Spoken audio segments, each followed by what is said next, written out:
What's up, everybody? Welcome to Sherdog.com. You are in the trenches. I am Anthony Walker. As you can read below, I am joined once again by an incredible person. This guy is a pillar of humanity. You weren't saying that earlier. I wasn't saying that earlier because you weren't acting like it earlier, and for so rudely interrupting me during my introduction. I'd like to introduce everyone to the trash known as Jason Burgos. Mr. Trash, how are you doing today? It's the man. If anybody's looking, it's the man. It's not just the trash. I am doing great. I'm excited to be here. I'm ready to. I mean, we have a plethora. I mean, the media, terrible stories. Rant-worthy topics have just shined on us this week. We have a lot of stuff to unpack and digest and yell about and say wrong about and maybe agree on. I'm looking forward to it all. Yeah, man, we got so much to talk about, but let's start this off right because we do want to acknowledge the passing of a guy who was very important to the Sherdog community, a gentleman by the name of Frankie NYC, who was affectionately known as Frankie Numbers. Had a lot of good stats, was a frequent viewer of this program, and we want to say rest in peace, Frankie, and thank you for all your contributions to Sherdog. Your memory lives on. It's in good hands, and we're going to give more than one Kung Fu bow to you, sir. All right, so appreciate that, and definitely want to send our condolences and much peace and comfort to his family as well. All right, so let's go ahead, man, and get rocking because we got so much to talk about, as you alluded to. Now, of course, the big news is TJ Dillashaw. And like the MVP that he is, Europe 1 is going straight to the shits with this. So let's go ahead and start off with his first question. So Europe 1 asks, was there a strategic element to TJ so readily accepting his suspension? Is Dwayne Ludwig crafting plans within plans within plans? Jason, what say you?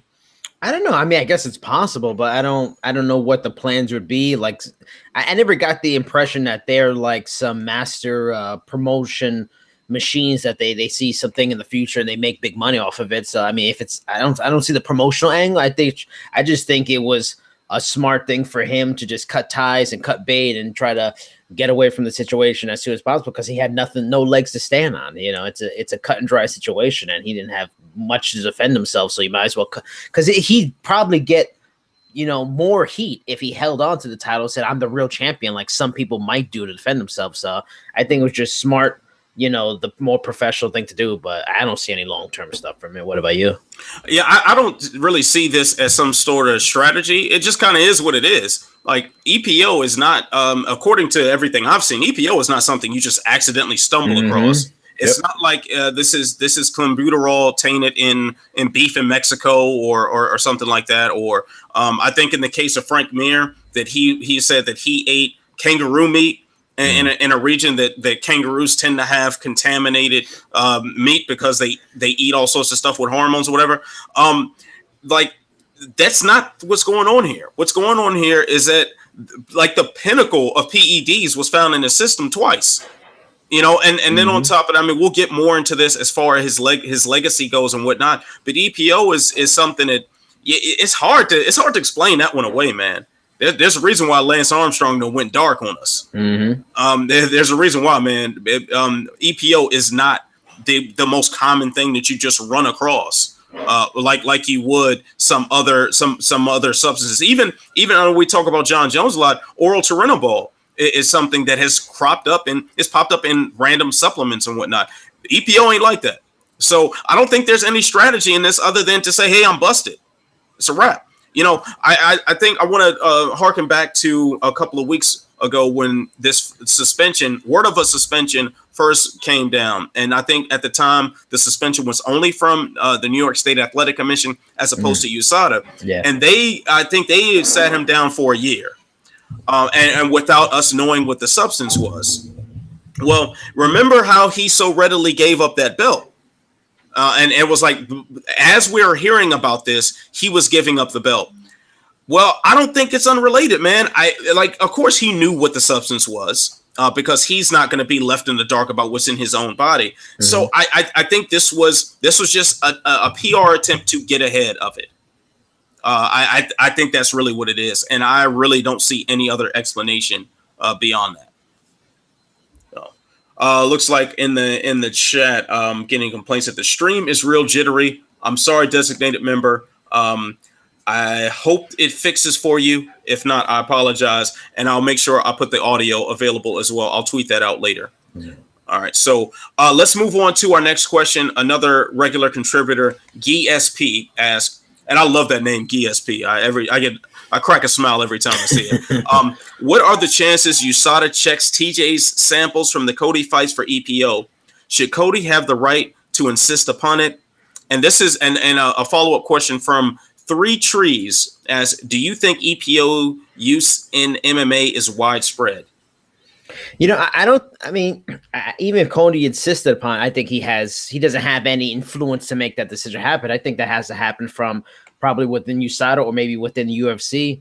I'm not sure if an athletic commission probably couldn't even do that because that's just one event they're overseeing. So it's really up to the UFC and USADA. I would actually prefer, even though I'm a fan of Cody TJ Dillashaw, it would be good to know, because if what do you think? I was talking to a friend about this. If they were to check these samples from previous fights, and let's say they found it in 2 or 3 previous fights, to me that would probably merit, I would feel like, a lifetime ban.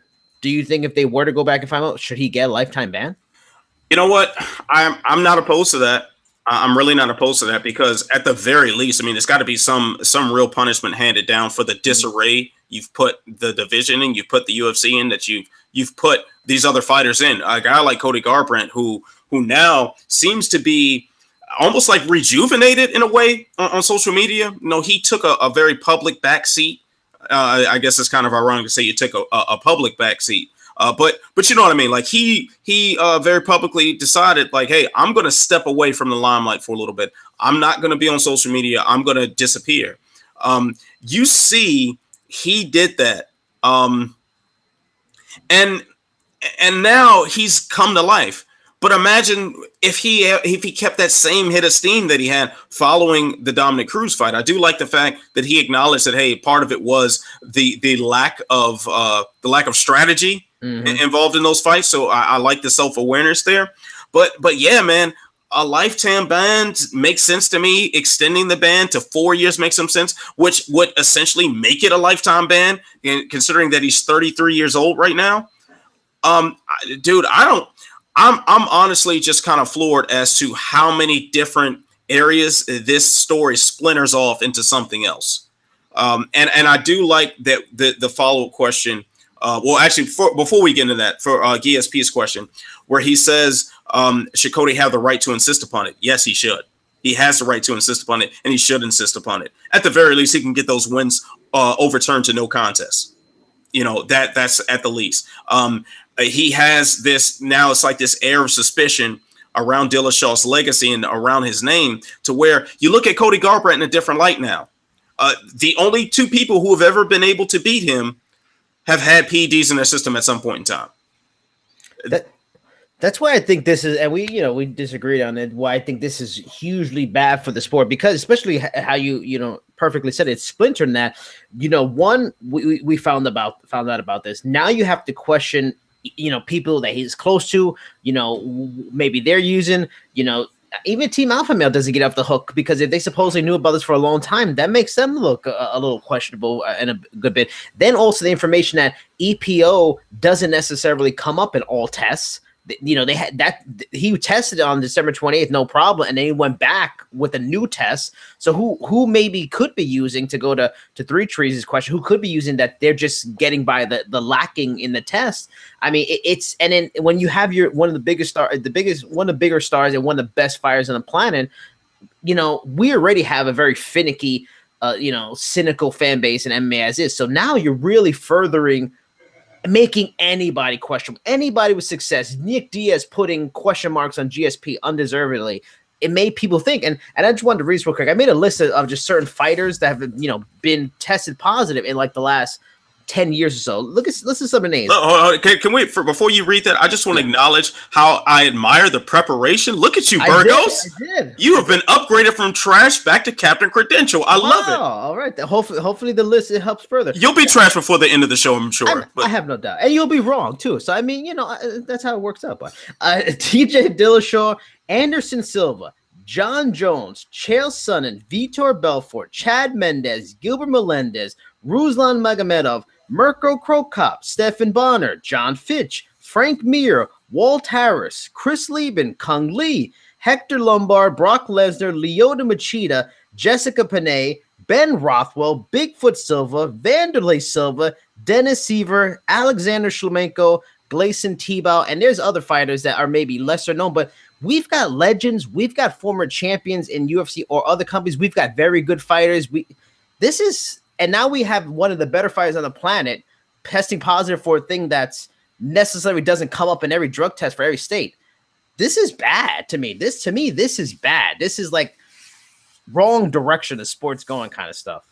Yeah, man. I don't quite take it as damning for the whole sport, at least with TJ Dillashaw, because I still think as much as we admire him, as much as we love what he's done in the cage, and as well respected as his resume at least was up until this point, I don't think it resonates outside of our bubble. I don't think that there's the general sports fan out there really giving a damn about what TJ Dillashaw has done, no matter how thrilling it was for us. But I do think we need to hit on some very key things in this. So as far as now, I got to do a little more research in this because I literally just saw this maybe a few minutes before we went on air about Cody insisting that these tests be done on his old samples. According to the tweet that he put out, it sounds like USADA doesn't have the old samples now. So they, like he said, he was complaining about you were too cheap to keep frozen pea around, or something to that effect. Then also I want to touch on Three Trees question about EPO use in MMA. How interesting is it that a drug that is so that's so effective, that is a plague in like the cycling world and some other sports, how is it that you have this multi-million-dollar operation to track these athletes, to test them, to have these extensive test panels, and you don't have EPO? And the excuse is because it's so expensive? Get all the way the fuck out of there with that. This is a multi-million-dollar deal. The UFC sold for $4.2 billion. You can't afford an EPO screening to keep the sport clean if that's what you really care about? That is fucking ridiculous. That's trash. I don't buy that. I don't buy that at all. Because that's just at that point, to me, it looks like, okay, this is just a facade. Because if you really cared about a clean sport, and I'm not going to jump out there and say that I'm all for no steroid use and all that, and I'm not saying I'm all for steroid use. Keeping my objectivity about it, I just see a program being poorly implemented that's supposed to be so expensive. They have an app to follow these fighters, to track their whereabouts so they can test them at any point in time. But you have all this going on. You've got this whole operation set up, and you're not testing for one of the most effective drugs out there that directly correlates to good performance in the cage. I'm sorry. I'm just not seeing how much sense that makes. It makes no sense to me. And this is not like EPOs. This is the first time this has popped up in mixed martial arts. Chael Sonnen had it in his system at one point in time. I believe Ali Baganotinov as well. And there's one other person I'm forgetting. There's one other guy that I'm not remembering right now. Oh yeah, was it Tebow? I saw Tebow. Yeah, Gleison Tebow. Yep, Gleison Tebow. So this is not a new thing. This is not new. Maybe you guys should have been testing for this. Just maybe. Yep. Just an idea. But what do I know? I'm just a clown with a Punisher shirt. What do I know?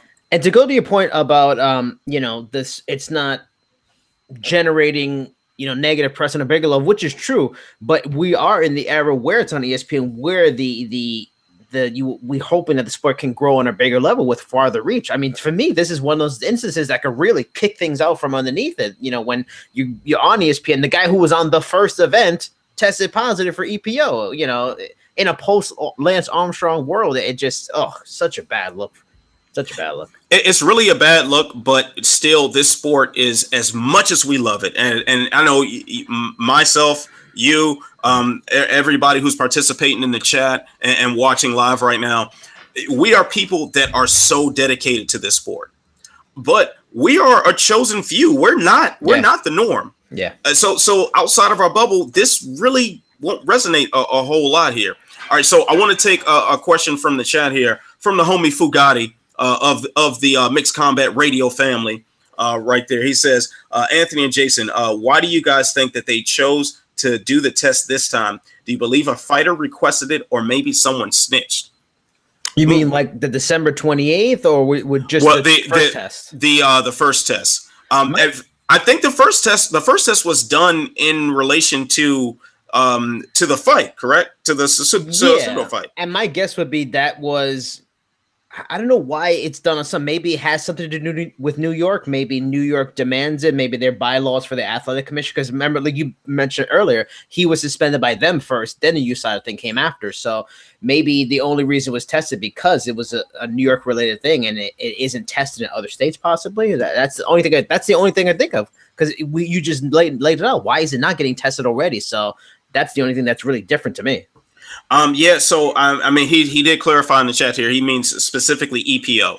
And since they don't always check for EPO, maybe it is something that they just do at random. But it sounds like something they need to do a lot more of. Yeah. And then also too, man, maybe once again in those bylaws, maybe it requires for certain fights a full panel, or I'm not sure how it breaks down, but there clearly isn't enough testing for EPO. Yeah, there clearly isn't, and that's a drug that is actually very effective. I mean, this is not like whatever like mild fat burner that Lyoto Machida was suspended 18 months for. This is the real thing. So there should be some sort of legit testing for this on a regular basis. And yeah, it's expensive. So what? The UFC has more than enough money to spare. So I mean, especially now, let's look at some of the financials here that we are aware of. $300 million a year from ESPN? Is that correct? Or seems right? Yeah, I think so. Something like that. Yeah, for 30 events a year, so $10 million an event. Something to that effect. You have this influx of cash just from ESPN. Let's not even talk about Sky Sports or whatever other overseas broadcasters there are, or South America TV deals and whatnot. There's a lot of money, guaranteed money, floating in the UFC right now. A lot of guaranteed money. You can afford it. Yeah, that's it. Like there's no excuse. And if you can't afford it, tough titty. Like it doesn't matter. You need to be testing for this if you actually care about a clean sport. You know, that's really it. I don't really see any other way to interpret this. All right. So we want to let's move on real quick to the poll question. And if you could read off the percentages, because I'm gonna have trouble pulling up on my screen right now. But the poll question says, what fighter had the biggest fall from grace? Johny Hendricks, Renan Barão, TJ Dillashaw, or the ambiguous other? This is interesting. But on a level, I guess it makes some sense. Johny Hendricks was number one with 35% of the vote. TJ is number two with 32% of the vote, with Renan Barão coming up at third with 24% of the vote. The infamous other was given 8%, with some of the names being thrown out being Anderson Silva and Ronda Rousey. Right. I mean, I'm not mad at those results. Not mad at those results at all, really. But I've got to think that Dillashaw should be the number one guy for this. Yeah. Because you look at this, the fast turnaround with him. Ironically, you know, he is kind of the one who put Renan Barão on this list. But look at what Dillashaw has gone through in the past year. He went from being considered one of the all-time greats at bantamweight, one of the pound-for-pound best in the world, with the opportunity to be able to win two belts in different divisions at the same time, to be in that elite class that included guys like Conor McGregor, Daniel Cormier, and Amanda Nunes. to be put in that company. And at the time, actually, Amanda Nunes hadn't reached that status, I think, when the Cejudo fight was announced. So he went from that to getting knocked out in 32 seconds or something like that against Cejudo, against a smaller guy. So he lost the opportunity for that second belt. And then this scandal right here, he is forced to relinquish, even if he did it voluntarily. He's forced to relinquish the bantamweight title. So now he has no belts. But now the substance that he was caught with is something that now calls his whole legacy into question.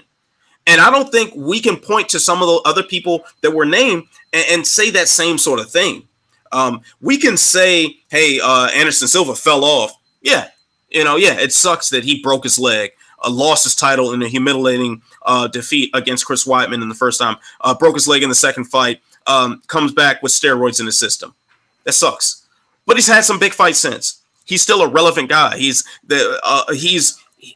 one of the main card guys in Curitiba in his hometown, which looks like his retirement fight. We were just in oohs and ahs when he fought Israel Adesanya a couple months ago or whatever it was. Ronda Rousey, yes, it was a big fall from grace in MMA, but she was just headlining WrestleMania Saturday. I think we can rule her out of that. Johny Hendricks, while we can point toward the introduction of USADA as the start of his downturn, we can't quite put that stamp on him officially. We can't say that definitively because he never failed a test. What was the other name? Renan Barão. I mean, Renan Barão is, man, it's sad to see him still getting knocked around and stuff a lot. But hey, once again, he never failed a test. We're not calling what he did into question with definitive proof and evidence. So TJ Dillashaw is the number one guy for me, and that's a shame because he is fantastic to watch. And I definitely have to say, man, I've been a fan of what he's done. I've enjoyed watching it. So we can call that all into question now, unfortunately. When you have a substance like EPO in your system, when your style is based on endurance and it's based on a heavy output of offense, and you get faster and stronger and everything as the fight goes on, man, it's hard to say that had nothing to do with your success. It's not a gas station dick pill. Yeah, I mean, and you nailed it perfectly in terms of guys like Hendricks. You can allege maybe there was some effect to you with USADA coming along and he was maybe using something. Even a Renan Barão, maybe he was using something and things changed for him, but that's alleged. We're just speculating. We know for sure, this is a fact now, that he tested positive once and then was found to be using it multiple times. And for all those things, those guys, Johny Hendricks, we can forgive his and just look at it as a guy that was his own worst enemy, didn't like cutting weight, wasn't the most dedicated he should be. Moving on. Renan Barão, maybe he just finally, the division came along enough and he just fought better guys. He finally lost. You can live with that. This guy was one of the best fighters on the planet, setting up a legendary legacy, attempting to be a champ, one of the brightest shining stars in the sport now and going into the future. Like he's in the, not only is he factually like tainted forever in the court of public opinion, he's going to be just totally dismissed on his past history, everything he's done to this point. Two-time champion in the division. Now you've got popular fighters like a Cody Garbrandt, Uriah Faber, who are going to poop all over him saying, look, we told you he's been doing this. He's dirty. He's never been for real. So his complete resume is now tainted on so many levels. So yeah, there's no greater fall from grace. I mean, this guy was being looked at as maybe, like you said, maybe the best ever at bantamweight, and just in general, one of the better fighters to have fought in the last decade. And Hendricks, Renan Barão aren't even near that. So to me, it's TJ Dillashaw hands freaking down. Yeah, man. So before we move on, I'm going to address a couple of things I'm seeing in the YouTube chat. So first of all, come to find out, designated member is also Europe 1. Oh, yeah, man. This is sneaky, man. I see you trying to take all the kung fu bows. I see how you operate, my man. I see how you operate. All right, but he says he makes a good point here, but I'll harken back to some other things to counter it. He says the UFC can't even pay its fighters living wages. How are they supposed to pay for drug testing? Of course, I know he means that tongue in cheek. They can afford to pay guys a living wage. They can also afford these drug tests. So if they care. And also he, along with Fugate, they're bringing up the point that so many people just don't care about PEDs. And that's fair. I think that's a fair stance to take. I'm not mad at anybody that says they don't care about performance enhancing drugs in sports. It's not going to move me one way or the other. But if you are pretending to care, actually try your best, I guess. Let's not get selective here. But anyway, also we're seeing from Style X, he says people were saying TJ is somehow the bantamweight GOAT. He was never close to that at all. I'm not mad at you saying that TJ was not close to being the bantamweight GOAT. Well, actually, I'm mad at you. I'm mad at you saying he was not the bantamweight GOAT, but he's pretty damn close. Very close. Yeah, some would say he was. He belongs in the conversation at the very least. If you don't put him in that conversation, like who else do you put in there besides Dominic Cruz? It's Cruz, and for me personally, I thought he beat Cruz. So he fought him once, and it was super close anyway. And he beat everybody else. He beat all the other best bantamweights he's ever been. He beat Lineker. He beat Asuncao. He beat Cody Garbrandt twice. He beat the guy who beat Dominic Cruz twice. I don't. He's in the debate for best ever, easy. Yeah, like it's one of those arguments where it's like, okay, now we're just picking apart little things jumping on after. He's still one of the greatest bantamweights of all time. Like that's we can't debate that point. All right, so we'll move on now. Frank McEgger asks, what are your guys' initial reaction to Bare Knuckle FC owner David Feldman saying live during the event that he was going to take half the purse of Rusty Crowder and give it to Reggie Barnett for quote unquote running? I mean, it's nonsense. And then he made himself look bad after the fact. Maybe, what was it, like 2 hours later or an hour after the event, he had to walk it all back and say, no, I can't. I wasn't going to do that. I mean, that's not how contracts work. You don't sign a contract like, no, not going to pay you. Because then it happened in every sport. When a guy is making huge money in one of these major four sports that has a terrible season, Chris Davis and his 0-for-49 streak going on in baseball, he'd lose all of his money. So no, I know he thought it would probably come off cool and man, bare knuckles, they want action, but in the end, he just made himself look silly, and it's just a waste of time. Yeah, now I'm very happy that I did not watch this event live, because I would have lost my shit if I was like, what are you? What? I would have been. I mean, I'd have been straight up with the Twitter fingers, like ready to rock, man. That just doesn't make any sense. Like this is my take on the whole thing. I think that David Feldman meant what he said. I think he meant every word of it. That he saw that fight. He saw, God forbid, someone use strategy. God forbid, if someone not want to look like Jason Knight or Artem Lobov after their fights. God forbid that this guy wants to recognize himself in the mirror. And, he wants to box. Yeah, God forbid he wants to have strategy in this whole thing, right? So after this travesty, after he witnesses this guy disrespecting the bare knuckle FC, the sacred ring of theirs, then he says, you know what? Damn this! I'm sick of it. I'm not paying this motherfucker anything. I'm not paying him. He deserves half his money. Half goes, and I'm sure he really believed it. I'm sure he meant it. And then as soon as he sat down with a head full of steam and puffed his chest out as Biloxi was cheering for that foolishness, he sat down and then one of his mans leaned over and was like, you know you can't do that, right? Probably the lawyer. Yeah, lawyer's like, that's not it, my guy. That's not how this works. Sorry, you kind of got to pay the dude. So yeah, I think that's what happened. If all you guys who watch like Charlemagne on the Breakfast Club, David Feldman's a donkey of the day for that one. that was just foolish. Wow, that was so stupid. But did you watch any of the Bare Knuckle FC card? Nah, I didn't see any of it. I wanted to watch it, but honestly, I forgot about it. So I've just seen highlights here and there. Yeah, see, I watched a couple of the individual fights later on. I didn't watch it live. I opted to take my wife out or something. We did something. We did something, or we did nothing, and we just sat in the house. I can't remember. I just wasn't watching it. That's it. But I did see the Lobov and Jason Knight fight later on. That was nuts. That was absolutely nuts. Looks like we might get him and Paulie after all. Yeah. Unless Paulie saw them pictures and was like, nah, fuck all that. He might. What? So, I mean, Paulie's career, you could view him as a guy that's running. Would he dare try to take away having Paulie's money? No, he would not. Because Paulie probably that's what he's gonna do. He's gonna stick and he's gonna move. Yeah, like Paulie, if you want people to just go in there and beat each other's brains out, you clearly didn't watch Paulie Maldonati's actual boxing career before you signed him. Smart guy. Yes. You clearly didn't. So let's knock off the games. If they sign, here's another thing, man, that I wanted to bring up before I forget. I did not see this video, but I heard chatter about it on Twitter, and I definitely would have lost my shit when I saw this. Apparently, he had like this pre-fight pep talk where he was saying if you go in there and you just stand and bang, $500 bonus. 500? That's it? Yeah, exactly. I've made more money in a single night bartending. And like that no. You didn't have to fight anybody.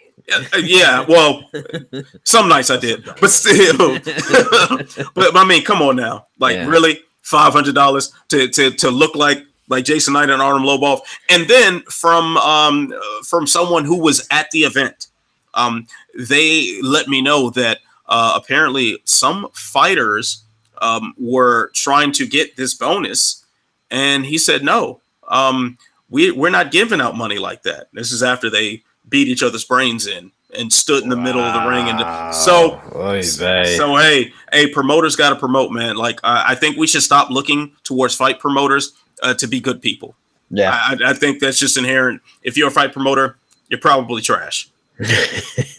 Probably. So, wow. All right. So let's move on from that. We got a good question on the chat here. It says, why is bare knuckle bigger with MMA expats than boxing ones? I don't know. What do you think about that, Jason? By expats, does he mean like former fighters? Yeah.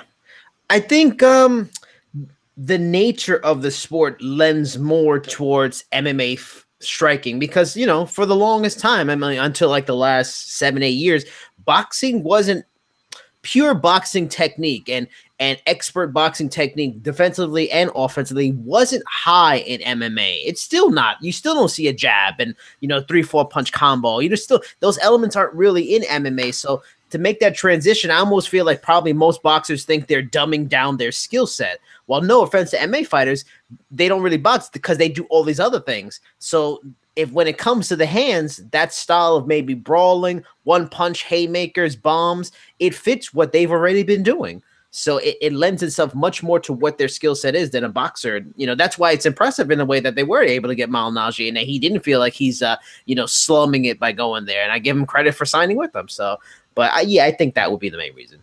Yeah, and I think also too, I think we want to look at the pay. I think the pay is a big deal because if you and Paulie Maldonati might be the exception to this rule because maybe this is just another attempt. This is definitely another attempt to try to profit off of this McGregor beef by entering bare knuckle FC to fight Artem Lobov, but the money is a lot different in boxing than it is in MMA most of the time. So I'm gonna steal a point from the homie Matt Hunter that he says all the time. He points to that Wilder Fury fight, and that sold something like 350 or 400,000 buys, and the guys are guaranteed multi-million-dollar purses, guaranteed. You know, while a guy like Conor McGregor will be guaranteed $3 million for selling $2.5 million. Yeah, so the money is much different, even amongst the higher levels. So imagine how much different the money is on the undercards. Like there are guys out there in the boxing world that you might be familiar with if you watch enough cards that monetarily are doing well off as opposed to their MMA counterparts. You look at it, I don't know, like Jared Hurd or something like that. His money looking a lot better than say I don't know, maybe even Israel Adesanya. They are guaranteed a lot more money. So I think at the end of their careers, there's probably not that need for the desperate cash grab that most likely is going to lure you into bare knuckle FC. And then on top of that, the fan base probably seems to be about the same for MMA and something like Mixed Combat Radio. I'm looking at Mixed Combat Radio. It's something like like MMA as opposed to boxing. Like the fan bases will intermingle more. MMA guys or MMA fans tend to be a little more broad in their perspectives. There's a big crossover with pro wrestling. Boxing fans tend to just stay in their bubble of boxing, you know, and to the point where they're not even so much into MMA as much. You know, MMA guys will watch jiu-jitsu, they'll watch kickboxing, they'll watch elements of MMA just on their own, you know, to watch submission wrestling or whatnot. So I think that's why we're seeing more of a marriage between bare knuckle boxing and mixed martial arts as opposed to boxing. All right. Let's see here. We've got another question here from Europe One, aka designated member. And I'll try not to read stuff off the chat, like read names off the chat, getting confused, like I just did. But anyway, shout out to Mixed Combat Radio. So yeah, living rent free in my head. All right. So designated member, aka Europe One, asks, the UFC has copied a lot of its business model after the WWE, independent contractors, villainous president, brand over fighters, etc., but no MMA WrestleMania. They do hold occasional supercards, but nothing annual that people know and expect, like Pride on New Year's. Wouldn't this be great for marketing? They tried to do it for a while. I feel like they tried to do it, maybe not as much recently, but that end of year card was always a big deal for a bit. Maybe like 5-6 years ago, they really were trying to steal that Pride FC model. And also, I feel like they were, for a little while, they might have been trying something around Super Bowl Sunday. They were trying to have something big then too. But I mean, that was always a staple. Yeah. Isn't International Fight Week kind of that now? I think so. Event? That's what I'm thinking too, man. Because there were some flagship cards. It was the Super Bowl card. There was International Fight Week, and that's still going on. And then the year-end card was always a big one. So now it seems like they're putting November at Madison Square Garden as one of the flagship dates that you can expect every year. So there is something like that. There is an attempt to have like a WrestleMania style thing. The problem is that I think they're just running so many events that you can't have the star-studded cards all the time because not everybody's going to be available. Ain't but so many stars to go around. And that's really the problem. That's another casualty of this big schedule is that you can't guarantee that at the end of the year it's going to be this mega event. And then just a couple months later, right around Super Bowl time, it's going to be another mega event, and you got to watch it. And then International Fight Week has been plagued with a lot of dropouts and a lot of last-minute shuffling due to all sorts of various issues. And even now with this upcoming International Fight Week, I mean, hey, I'm going to be in a building. It's going to be a great card, I think. Jones versus Santos and Nunes versus Holm, but it doesn't have the same sex appeal as Brock Lesnar's return, or the Jones Cormier rematch, or that was originally scheduled for 200, or just take your pick of some of the historic International Fight Week cards that we had. I mean, I think back to like UFC 100. With Brock and Mir and GSP on the same card. So like that we can't guarantee that because the schedule is so stretched out now. Pride did not have anywhere near the schedule. They wouldn't have been able to do it either. No, they really wouldn't have. Like their roster was nowhere near as deep as the UFC's is. There's no way they would have been able to maintain just a fifth of what's going on in the UFC at this point. All right, so let's see here. We're going to jump on this next question from another frequent contributor, Yojimbo. He says, what's the more attractive fight to you? Gastelum versus Whitaker or Adesanya versus Whitaker? Oh, easy. Adesanya versus Whitaker. I mean, the high-level striker. I mean, that's always the attractive fight. Even if you get like two great wrestlers, who can, that's not as attractive as a striking match at a high level between two very skilled, pugilists in their varied crafts. So yeah, it's definitely Adesanya Whitaker. I mean, not that Gastelum Whitaker is not a good fight in an all around level. That might be the better fight because Gastelum is a more complete performer. But yeah, Adesanya Whitaker all day. Yeah, I'm with you on that. Adesanya versus Whitaker, man. That just sounds lovely. And that's not to piss on the Gastelum versus Whitaker matchup, because I was definitely excited for that too. Yeah. Until that unfortunate hernia came up and stole the show. But it just, I mean, two elite strikers, man. Like that's. Yeah, we are purists on MMA. We love watching the ground scrambles and everything, but it ain't nothing like two people just standing up there hitting each other. Mm-hmm. There's nothing like it, man. That's always going to have the sex appeal to me, man. That's just beautiful. Look how excited people were for Anderson versus Adesanya, despite Anderson being so past his prime. It's ridiculous, and it ended up being good because that's what we knew we were going to get, and it was entertaining. And if you would have had like an older wrestler, a really older grappler versus a good grappler now, would have been the same, nearly as good. Right, and the thing is, you can have these really good grappling fights and stuff like that. I think too. I love the Damian Maia and Jake Shields fight. I love that fight. I think back to like what am I thinking here? Was it one of the Diaz brothers and Caro Parisian? Is it, am I remembering that correctly? Nick and Caro? Maybe. Yeah.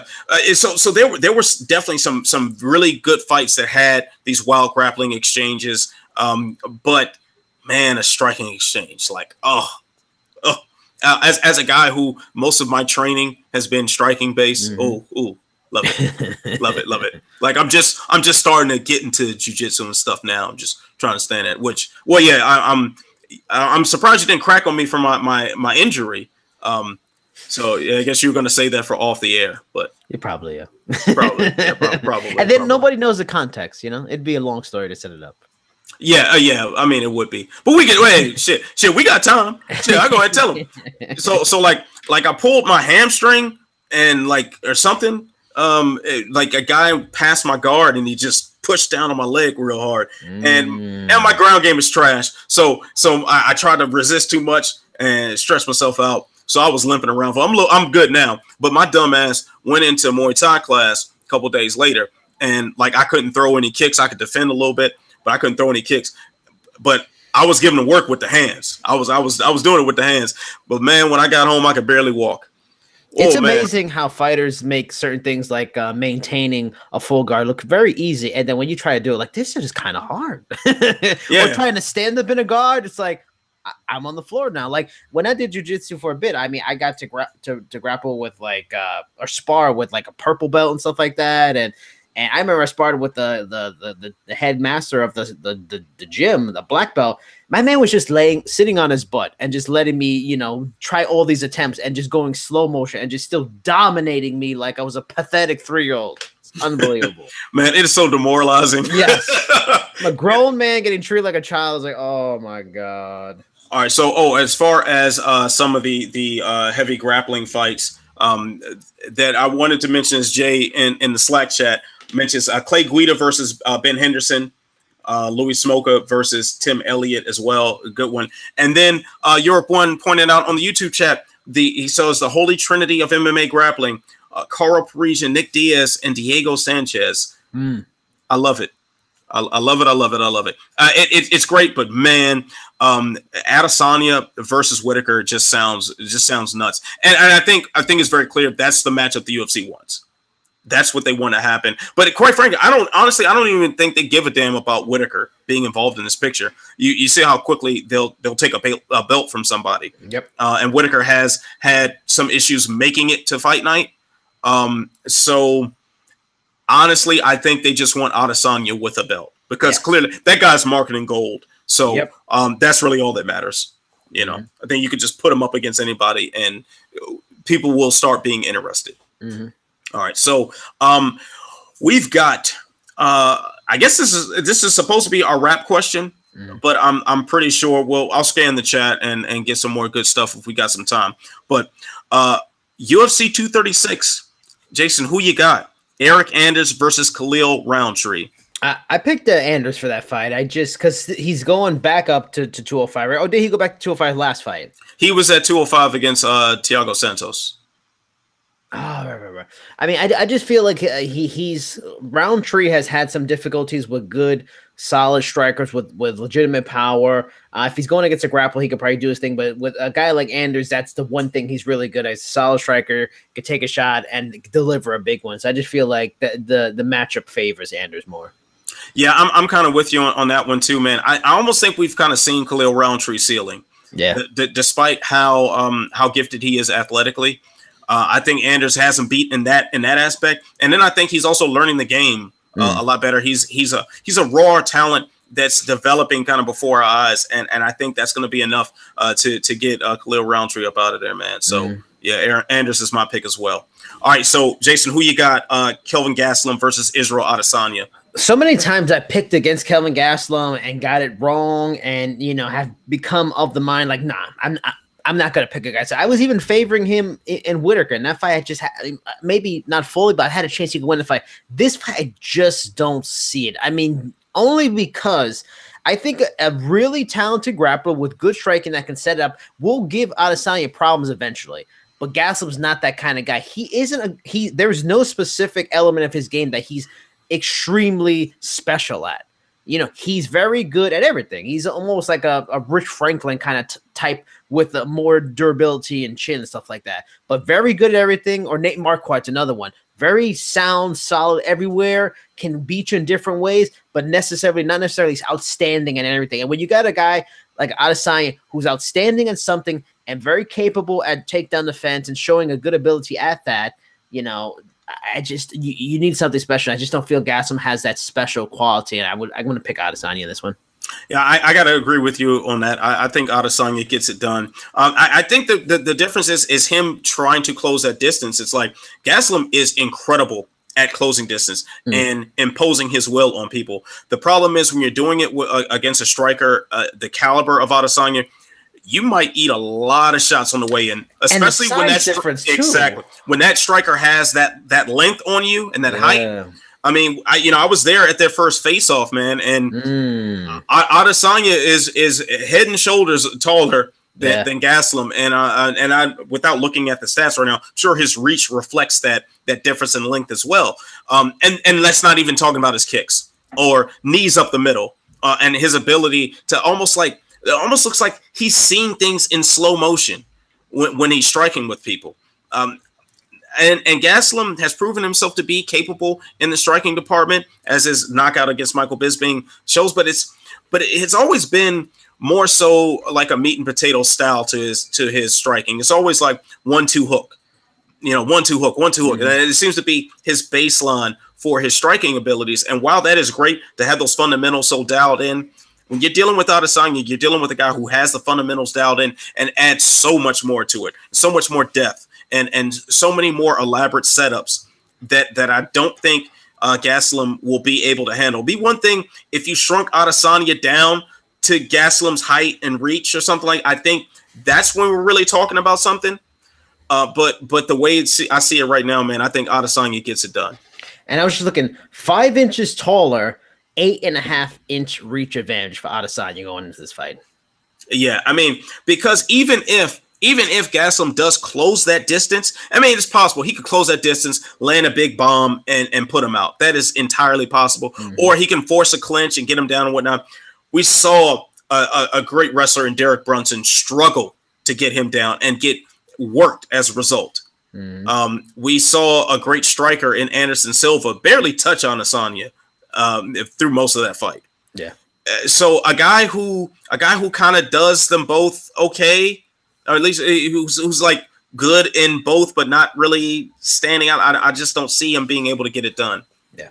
All right, Jason, who you got? Max Holloway versus Dustin Poirier, Part 2, the sequel. I felt like on social media, there's been a real hard push in the last week or so behind Dustin Poirier. I don't know if it's like a sentimental pick thing, and that's to take nothing away from Dustin Poirier. Dustin Poirier is a very good fight. He's completely deserving of an opportunity at a world title or interim title. That said, Max Holloway special. We were just talking about special and how that matters, and especially at the higher levels of fights. Max Holloway special, and I think personally, him not having to cut weight is going to be hugely beneficial to him. He's not, and it's not like a Frankie Edgar where he's a 145 is good. He's going up, but he's going to be small. No, this is a fairly large man, and he, as well as people in the industry, have been talking for about a year or two or more about, oh yeah, he's eventually going up to lightweight. It's just when he's going to do it. You know, it's not an if, but when. And as much as I like a Dustin Poirier, when he goes against truly elite strikers, in my opinion, he has his shortcomings because he's a very good striker, but I don't think he's an elite special striker like an Adesanya, like we talked about Anderson Silva, Robert Whittaker, or a Max Holloway. And I just feel like that's a level he's not prepared to deal with. And Max Holloway, I really feel this will be like Max Holloway's version of McGregor versus Eddie Alvarez. And I'm picking Max Holloway, and I think he will get a finish. I'll say 4th round. Yeah, I'm kind of seeing a finish for Max Holloway as well. And I do think him moving up to lightweight is going to be a really good thing for him, man. We see Max Holloway with this intense pressure that he puts on people, to this high output of punches, this nonstop, relentless, in your face, you can't get rid of me approach that he takes to fighting. Mm-hmm. And this is him being depleted. This is him going through a massive weight cut and him really compromising himself physically to step on that scale proper. So you eliminate some of that, and this guy is just fresh coming in there. And it'd be one thing if he was fighting a guy like a Khabib Nurmagomedov, who is big for lightweight. He's cuts down a lot. Dustin Poirier was a featherweight as well. And while he's definitely filled out and he's got more muscular sense and he's not a small guy, this is much more favorable for an entry into lightweight than a guy who was, say, a welterweight coming down, or was a big 155er their whole career. So I think Holloway is going to get in there and he's going to fight like he always does, only better. I think he's going to go in there and put pressure. He's going to just keep on. And then to make it even worse, Dustin Poirier is a guy who will let you get the momentum a lot of times. He will eat some shots that he doesn't have to get the momentum going. And you see the back and forth he had with Eddie Alvarez, the back and forth with Justin Gaethje. You don't go back and forth with Max Holloway. You just go back. That's really it. And I think that's what we're going to see. I think we're going to see Max Holloway really come into his own Saturday night. And I'm really looking forward to this, no matter how it goes. And to add to that, because before the Gaethje fight last couple of weeks ago, I watched Poirier Gaethje again, and I had remembered Poirier winning it decisively. But I had forgot Gaethje had a lot of good moments. It was probably winning that fight with that same kind of pressure. But Gaethje's pressure and Holloway's is so different that Holloway's technical abilities in the pocket are just so much higher than a guy like Gaethje. Gaethje just can deliver serious power and take a punch. Like, if Poirier's going to stand in that and with a Holloway, nothing against Poirier. I just don't like that situation for him. If he had problems with Gaethje, boy, Max Holloway going to give him a lot of problems. Yeah, man. I don't think it's going to be a good night for him. And I get the sentiment of wanting to back Dustin Poirier because, quite frankly, these two have these really likable stories. Max Holloway got Mini Blessed accompanying him everywhere. Got the coolest little kid out there, mm-hmm. and he's like this fun guy who really loves what he's doing, and he's so intense and is so respectable, and how he turned himself around after that, a bad UFC debut against Dustin Poirier and the McGregor loss, and he just turned himself into this absolute killer. And then Dustin Poirier, man, Dustin Poirier first came on my radar from that Fightville documentary, where he emerged as like the key guy to watch from this camp that had some promising talent in it. And Dustin Poirier has had his struggles too, man. This guy was so close to title shots several different times and was never able to capitalize on it. You think to his UFC debut against Josh Grisby, when he beat the brakes off of Josh Grisby was supposed to fight that night against Jose Aldo. He was the number one contender at featherweight. Dustin Poirier beating him. Hey, you could have made a case for him getting that title shot next, just for him beating the number one contender. When he fought a Korean Zombie, when he lost that fight, he was so close to a title shot then. It's so good to see him reach the potential that he showed in that Fightville documentary now. It's just unfortunate that it's coming against Max Holloway, who is, I think, going down in history as one of the all-time greats, whether it be featherweight or lightweight or whatever. And Jay in the chat asked whether we thought he would go back down to featherweight after this. I'm not sure. I don't see why he would if he comes out there feeling good. But man, Max Holloway is like the future. I don't see him losing Saturday night, man. Not at all. I agree. All right, so I'm gonna go ahead and scan the chat and see what we got here. A good question from Europe One. He asks, are there any fighters that you guys initially disregarded that turned out to be great combatants? Damn, that's an excellent question. That takes some time to think about. Someone, I mean, Robert Whittaker, I really didn't take seriously for a long time. I mean, Kelvin Gastelum. Damn. I mean, Frankie Edgar. I mean, there's a lot of guys that don't necessarily explode on the scene and then slowly work their way. Rafael Dos Anjos, who was really looking at Rafael Dos Anjos in the beginning of his stage in UFC, like, oh yeah, that guy's gonna be a champion one day, a very dominant champion at that. Like, didn't see that coming. You know, there's a lot of interesting stories like that you know that they don't seem like they were. I mean, Horiguchi is another one. I just guys like that for sure. Yeah, you know, just want to, you know, run back a couple of those names you said. Frankie Edgar, I think, definitely fits in that description for me. But if I'm remembering correctly, he got his title shot against BJ Penn after beating Matt Veach, and it was just like, really, like, no, okay. I think he did. I think Sean Sherk before that. So the Sean Sherk fight was a hell of a proving fight. All right, yeah. So, all right, good point there. And then what was the other name you mentioned? Rafael Dos Anjos. Yeah. What about Stipe Miocic? That's another one. He lost to Struve. I was like, come on, who's this? But he was like smoking everybody before that.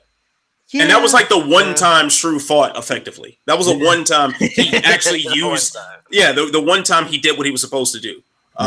Was against Stipe. So I didn't take a whole lot of stock out of Stipe for that loss. But the other name you mentioned, Rafael Dos Anjos. Yeah. I think his UFC debut, he got knocked out by Jeremy Stevens. It was like a horrible knockout too. Definitely didn't see him turning into a future champion and then at lightweight and then a contender at welterweight. Never thought that was going to be possible. Yep. Another one that comes to mind, ironically, is my all-time favorite fighter, Rashad Evans. When the first episode of The Ultimate Fighter, season 2, when he was, I remember him, like, he just seemed like he was like just complaining about a bunch of stuff, and he just seemed like he wasn't like like a likable person in that moment to me. And then as I watched the scene, I'm like, man, I like this dude. This dude pretty sharp. And then I had to watch, and I was like, just. And then you know, I met him not too long ago. I was like, man, he's a great guy. So yeah, Rashad Evans. Yeah, that's what's up. All right. Yeah. So there's some of the names that come to mind for me on that. But you know, TJ Dillashaw is actually another guy he lost his Ultimate Fighter finale fight. Right, and I just didn't think much of TJ Dillashaw on the show. Even partway through his UFC career, I didn't think much of him. And then, lo and behold, he like when it was announced that he was going to fight Renan Barão, I was like, oh, Barão's going to kill this guy. Like, he got his title shot after beating Mike Easton. Like, dude, like Dillashaw's going to get messed up. And then, you know the rest. And now here we are, years later, questioning the man's legacy. Whoa, life comes at you fast, huh? Yep.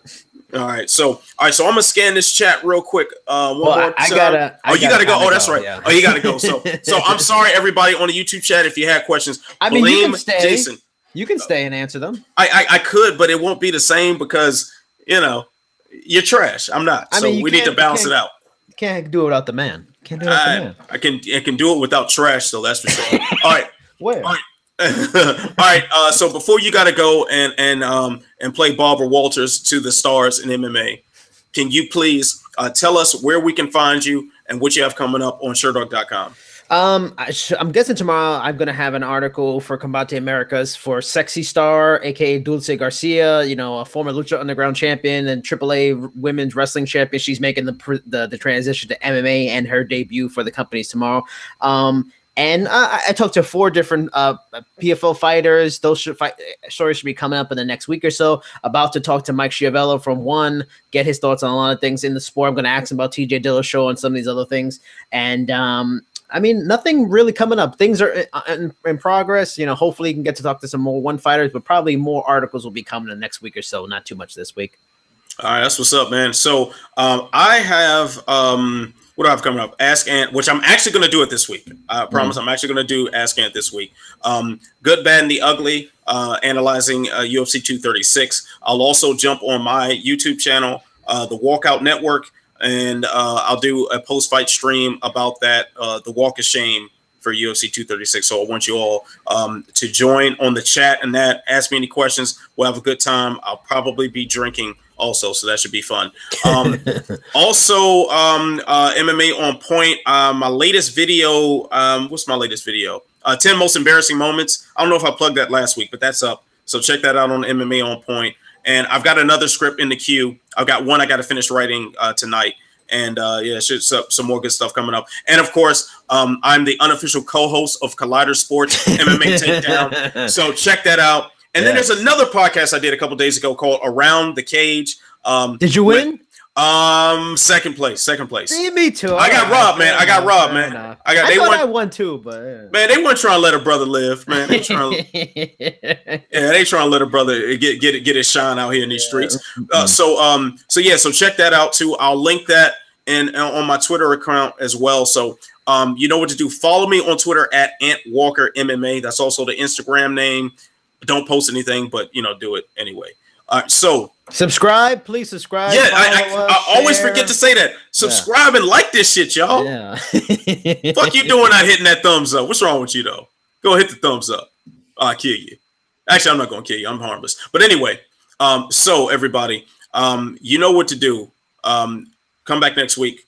Come to the Walkout Network. Check out our work on Sherdog.com. In the meantime, he's Jason Burgos. I am Anthony Walker. Please, you got to stay beautiful. You got to stay positive. And most of all, throughout it all, you must stay sexy. I will see you when I see you. Peace, y'all. I got